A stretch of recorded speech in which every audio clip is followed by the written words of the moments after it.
મિત્રો, ઈપીએફ તમારી રિટાયર્ડ લાઈફનો આધાર છે અને તેને બચાવી રાખવું જોઈએ. પરંતુ રિટાયરમેન્ટ પહેલાં પણ ઘણા એવા પ્રસંગો આવે છે જ્યારે તમને પૈસાની જરૂર પડે છે. અને આવા સમયે જો તમને બીજેથી પૈસા ન મળે તો ઈપીએફ તમારા કામમાં આવે છે. તમે તમારી વિવિધ જરૂરિયાતો માટે ઈપીએફમાંથી એડવાન્સ એટલે કે પાર્શિયલ વિડ્રોલ લઈ શકો છો. આજે અને આગામી કેટલાક વિડીયોમાં અમે તમને આ જ એડવાન્સ વિશે માહિતી આપીશું. મિત્રો, દરેક માણસનું એક સપનું હોય છે કે તેનું પોતાનું ઘર હોય. શું તમને ખબર છે કે તમારું ઈપીએફ તમારા સપનાને સાકાર કરી શકે છે? કોઈપણ ઈપીએફ મેમ્બર પોતાના ઈપીએફ ખાતામાંથી પ્લોટ ખરીદવા, ઘર બનાવવા કે ઘર અથવા ફ્લેટ ખરીદવા માટે એડવાન્સ એટલે કે પાર્શિયલ વિડ્રોલ લઈ શકે છે.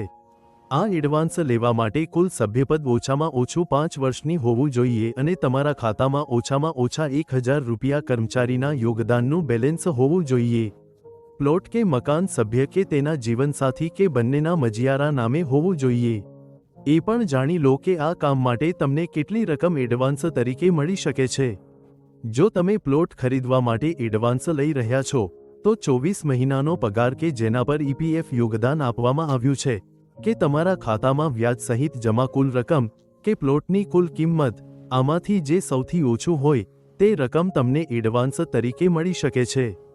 જો તમે તૈયાર મકાન કે ફ્લેટ ખરીદવા કે બનાવવા માટે એડવાન્સ લેવા માંગો છો, તો 36 મહિનાનો કુલ પગાર કે જેના પર ઈપીએફ યોગદાન આપવામાં આવી રહ્યું છે, કે ખાતામાં વ્યાજ સહિત જમા કુલ રકમ, કે મકાનની કુલ કિંમત અથવા નિર્માણનો કુલ ખર્ચ, આમાંથી જે સૌથી ઓછું હોય તે રકમ મળી શકશે. ચાલો હવે તમને જણાવીએ કે આ એડવાન્સ લેવા માટે દાવો કેવી રીતે ફાઇલ કરવો. તમારા મોબાઈલ પર ઉમંગ એપ ખોલો, ઈપીએફઓ સર્ચ કરો, પછી રેઇઝ ક્લેમ પર ટેપ કરો, તમારો યુએએન નંબર દાખલ કરો, તમારા રજિસ્ટર્ડ મોબાઈલ નંબર પર ઓટીપી આવશે, તેને દાખલ કરો. તે પછી તમે તમારું તે બેંક એકાઉન્ટ દાખલ કરો જે તમે યુએએનમાં સીડ કરેલું છે. જો તમારા યુએએન પર એકથી વધુ મેમ્બર આઈડી હોય તો જે મેમ્બર આઈડીમાંથી તમારે વિડ્રોલ કરવાનું છે તેને પસંદ કરો. તમારું સરનામું વગેરે વિગતો ભરો. ક્લેમના પ્રકારમાં ફોર્મ 31 પસંદ કરો. પર્પસમાં જે હેતુ માટે તમે એડવાન્સ લઈ રહ્યા છો તે પસંદ કરો. ઇચ્છિત રકમ ભરો. ડિક્લેરેશન ચેકબોક્સ પર ક્લિક કરો.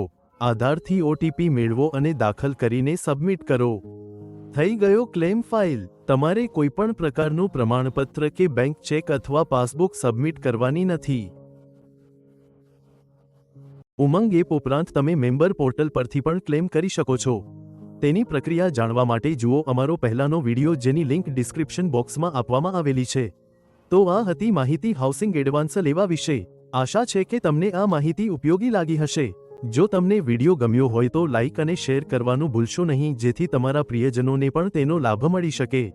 એક વાત હું તમને એ પણ કહેવા માંગીશ કે ઈપીએફમાંથી પૈસા ત્યારે જ ઉપાડો જ્યારે ખૂબ જ જરૂરી હોય. આ તમારી વૃદ્ધાવસ્થાનો આધાર છે.